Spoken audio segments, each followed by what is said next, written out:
একজন মানুষ মাছ ধরতে গিয়ে কথা বলতে পারা একটি পাইক মাছ ধরল, যা দেখে সে এতটাই ভয় পেয়ে গেল যে সোজা টেবিলের নিচে গিয়ে লুকালো।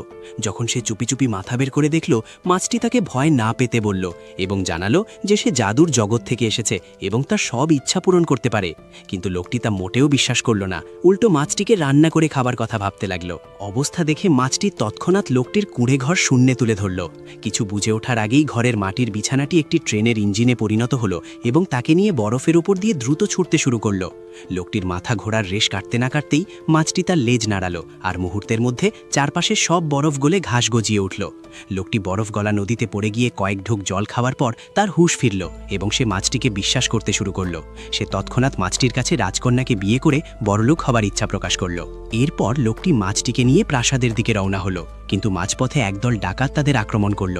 লোকটির হাতে একটি মোটাসোটা মাছ দেখে 2.5 বছর ধরে ক্ষুধার্ত ডাকাতরা সেটি ছিনিয়ে নিয়ে ভোজ করতে চাইল, কিন্তু ছেলেটি দ্রুত মাছটিকে নদীতে ছুঁড়ে ফেলে দিল।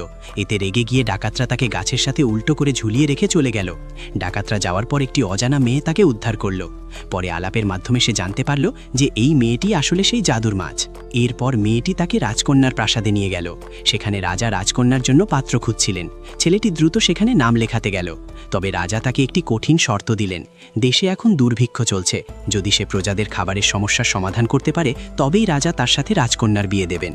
ছেলেটি তাতে রাজি হলো। সে মেয়েটির কাছে সাহায্য চাইল।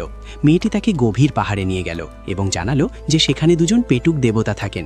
তাদের কাছে একটি জাদুকরী চাদর আছে যা থেকে অগণিত সুস্বাদু খাবার পাওয়া যায়। সেটি পেলেই রাজার শর্ত পূরণ হবে। মেয়েটি একটি কৌশলে দেবতাদের তাদের স্থূলকায় রূপ দেখালো, যা দেখে দেবতারা ওজন কমানোর সিদ্ধান্ত নিলেন এবং খুশি হয়ে চাদরটি তাকে দিয়ে গেলেন। ছেলেটি চাদরটি রাজ্যে নিয়ে এলো এবং খাবার তৈরি করে সবাইকে খাওয়ালো।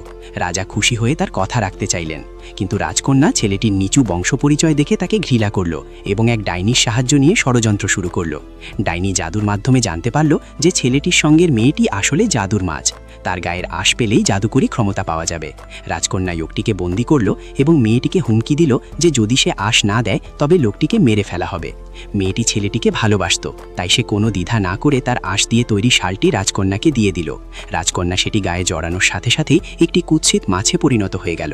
আসলে ওই আশে একটি অভিশাপ ছিল, যা কেবল সত্যিকারের ভালোবাসার মাধ্যমেই কাটানো সম্ভব। তখন লোকটি বুঝতে পারল যে সে মেয়েটিকেই ভালোবাসে। শেষ পর্যন্ত তাদের মনের মিল হলো এবং তারা সুখে শান্তিতে থাকতে শুরু করলো।